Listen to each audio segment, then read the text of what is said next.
With the Twin State League Conference only down to 3 member schools, it has been decided to suspend the TSL until further notice. Our Peyton Brooker has more on this story.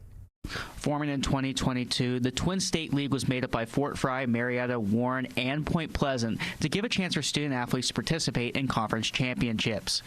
Though with Point Pleasant leaving the conference in 2025, TSL Commissioner Jim Hamrick said it became more difficult to get other schools to join. And when Point Pleasant dropped out last year, that kind of doomed things for us, and we thought maybe some other teams might step up, especially in Ohio. But they didn't, and we had a couple that got on board with us in soccer only. But football is the force that drives every conference, and we really needed teams to join. With only having 3 schools as full members, it was decided to suspend the Twin State League till further notice. Athletic directors from the 3 remaining schools expressed their reaction of the suspension.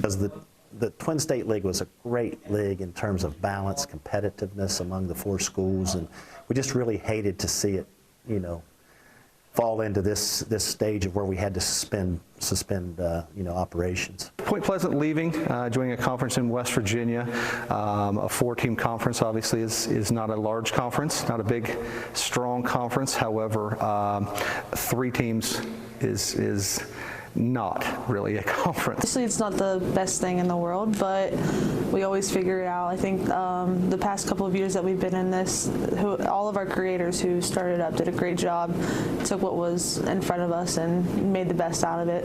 With the future of the TSL in jeopardy, the remaining members said they will be looking at the options on where their athletic programs will go. Hamrick and the athletic directors all agreed, though, the conference brought in a degree of unity and competitiveness to the schools.